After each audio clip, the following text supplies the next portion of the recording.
The conversation coming into championship weekend was, what if Tom Brady is able to take the Buccaneers to the Super Bowl? There would be no more conversation, no more GOAT debate. We'd officially put it to rest.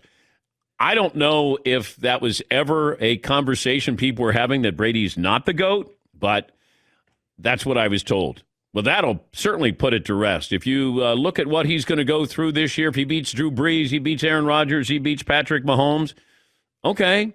He doesn't even have to beat Patrick Mahomes in the Super Bowl. There's no conversation about the GOAT. But the Bucs beat the Packers, and now Brady's headed to his 10th Super Bowl. And the GOAT debate, it's really never over when you think about it. Joe Montana was the GOAT before Brady. And Brady probably not going to have to wait that long before Patrick Mahomes is involved in the GOAT conversation. He's nowhere near Tom Brady, but few quarterbacks have achieved as much success as Mahomes has this early in their careers. And I know I'm getting ahead of myself, but we got 2 weeks to talk about legacy. And normally on Monday, we talk about the teams that didn't win, the Green Bay Packers and the Buffalo Bills, as they move forward. But we can let the hype begin for one of the great quarterback matchups in Super Bowl history. This program is brought to you by Built Bar, simply the best tasting protein bar around. They have 18 amazing flavors: mint brownie, coconut almond, pumpkin, chocolate chip cookie. You'll believe me when you taste it. Go to BuiltBar.com, enter the promo code DP for 20% off. Let me go in reverse order. I'll start with last night with the Kansas City Chiefs and the Buffalo Bills. If I said to Buffalo Bills fans, you're going to go to the AFC title game, but you're going to lose, you're going to get blown out, you would have signed up right away. And this is what happens with the fans' expectations, where all of a sudden you go, we got a chance to go to the Super Bowl. And then you don't go, and then you feel like there is a letdown, a disappointment. You have a lot to be proud of with what that team accomplished this year. And I didn't think that Josh Allen was ready for that moment. I thought that he played okay. I thought the Bills played okay. But with Kansas City, you can't just play okay. You must score touchdowns. You must be aggressive. You must take chances. That's the only way you're going to beat them. You can't be conservative. You got to take chances. You got to put them on their heels. And Buffalo, even though they were up 9-0, I don't think any of us thought, boy, they've got them figured out. You got to score. You got to put pressure on them. So when Mahomes gets on the field, there's even more pressure for him to make something happen. It's a dangerous offense. Travis Kelce was wonderful. Tyreek Hill, and, of course, Mahomes. And Buffalo had some chances there early, but didn't take advantage of them. And then you give Kansas City. It's almost like Kansas City sort of needs a little bit of a buildup there. Like, what are we down? You're down 9-0. All right, guys, let's go. For some reason, they've done this in the playoffs. Second quarter, that was some great football there. And then all of a sudden, you're the Buffalo Bills, and you're like, wait, what just happened? But that's what Kansas City does to you. And then you have the Green Bay game. And there's a lot to really kind of sort through here. But I do want to say this, though, as the umbrella, the treetop with that game. Make no mistake about this. That was a Tampa Bay win, not a Tom Brady win. Okay? Tom's going to get all the notoriety, the headlines, more credit than he deserves with what he played yesterday. Shaq Barrett was wonderful yesterday. Jason Pierre-Paul, that's why they won that football game, because Tom threw 3 interceptions in the second half. Green Bay scored 6 points off those 3 picks. It's because when Aaron Rodgers got the ball, and a couple of those times they were 3 and outs, they put pressure on him. They went after him. They played aggressive. They took chances, and it paid off. Now, Brady looked great. First half looked great. Had a couple of big plays, absolutely. But make no mistake about it. Leonard Fournette, like they're going to be Scotty Miller. There are guys who are going to get lost in the shuffle, and at least today should be recognized because that's a Tampa win, not a Tom win. And make no mistake, it really was yesterday. And even the previous game, that wasn't about Tom Brady. The defense won that game.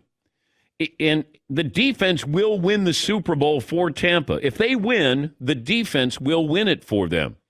Now, you got to score points, but the key will be how the defense is able to handle the Kansas City Chiefs offense. And if they put up a stout front there, then Tampa can win the Super Bowl that way. I don't think Tampa wins in a shootout over Kansas City, but I do think that if Tampa has that pressure on Patrick Mahomes, you don't have to have another rusher, extra rusher in there. But we'll get into the strategy here. We got plenty of time to get into that. But that defense, even though they didn't have a healthy secondary, was putting pressure on Aaron Rodgers. And Rodgers knew he had to score every time he had the ball. And that brings us to the play, with 2 minutes to go on fourth down. It's 4th and 8. Well, my point as I'm watching this is, yes, I thought Aaron Rodgers could have run in. Now, it would have been close. He may have gotten, a pretty good collision, but I thought that he could have scored on that. If, going the angle to the corner of the end zone. But, that's 3rd down. So my point is, if you think it's going to be 4-down territory, then don't be throwing it into the end zone. Why not sprinkle in something? Maybe, something in the flat, a screen, a running play. But Rodgers had no impact on what they were going to do on 4th down. So it's 4th and 8. And he's like, okay. And then the field goal unit came in. It's not like he can burn a timeout because they want to keep their timeouts. But it was a big deal. And my point was, I understand you go for the field goal. You play good defense. You basically have 4 timeouts if you include the 2-minute warning. Then you're down 5, you score a touchdown, and you win the game. Okay, I understand that. I would rather have treated it as 4 downs. And if I didn't get it, you're still around the 5-yard line, 4-yard line, 3-yard line, and Tampa has to make something happen. Then I can go for the touchdown 2-point conversion and send it into overtime. So I know there's controversy with that. Here is Matt LaFleur explaining the kicking a field goal on 4th down. Yeah, anytime it doesn't work out, you always regret it, right? It was just the circumstances of having 3 shots, coming away with no yards, and knowing that you not only need the touchdown, but you'd need the 2-point. So the way I was looking at it was essentially had 4 timeouts with the 2-minute warning. We knew we needed to get a stop, and I thought we were going to have a stop there at the end, but we got called for the PI. It didn't work out. So I think anytime something doesn't work out, do you regret it? Sure. Here's Aaron Rodgers when he was asked about kicking the field goal on 4th down. Did you agree with the decision to kick it there on 4th down? Yeah, that wasn't my decision, but I understand the thinking above 2 minutes with all of our timeouts, but yeah, that wasn't my decision. Yeah, it's not like you can call a timeout and say, Coach, let's talk about this. I would have just treated it as 4-down territory, but I thought Rodgers would have scored a touchdown there if he wanted to on that 3rd down. Or he would have gotten close, and then it would have made a far more interesting decision. Because if I get a touchdown there, even if I don't get the 2-point conversion, I still have my timeouts. And I still have the 2-minute warning. And I'm down 2, so I don't need to score. Now I get a field goal. And it felt like the officials were letting them play. In fact, I think Tony Romo and Jim Nantz talked about there's no flags being thrown. It felt like both games, the officials allowed the teams to play. Unless it was something egregious, like grabbing somebody's uniform right in front of the official. But, Buck and Aikman, when they had, their thoughts on the game, you had Nance and Romo with the other game, with what they were seeing and saying they're letting him play. That it felt like that's what was going on in these 2 games. They were letting them play. And then you had this moment where it was right in front of the official, and you're grabbing somebody's jersey, and the jersey is hanging out, and they had to call it. Yes, Eden. Right. All that being said, Matt LaFleur is exactly 1 jersey tug away from his plan working out perfectly, exactly the way he thought it was going to, or the way he wanted it to. They would have got the ball back with no timeouts, 1 timeout, and they would have had to go 80 yards. Because they would have kicked the ball. They would have punted. Yeah, it might have worked out. All I know is Rodgers could have scored that touchdown, in my opinion. And I could have probably taken a better approach than let's throw 3 times into the end zone. That's what I didn't like, because it felt like Tampa was, playing for that. Like they were there in the end zone. You want to go? You want to get 6 yards? Go ahead. But then that would have made it far more interesting, I think, on a fourth down than kicking a field goal. Yes, Right, because in the moment, you're like, hey, what are you doing? Don't kick the field goal. Go for the touchdown. But, man, really, when you sit back and look at it, it was a lot closer to working out than you think. I just didn't think Green Bay their offense was consistent enough where they're going to have to score a touchdown, whereas if they only had to kick a field goal, I just didn't know if they could get back into, the red zone again or down to the 10-yard line, try to score a touchdown. Yeah, McLevin. Realistically, did they have any chance of converting that 4th and 8? They were terrible inside the 10. Yeah, they were. And they never would have gotten the 2-point either, probably. They were terrible on that play, too. So, and I agree they should have gone. I'm strong they should have gone for it.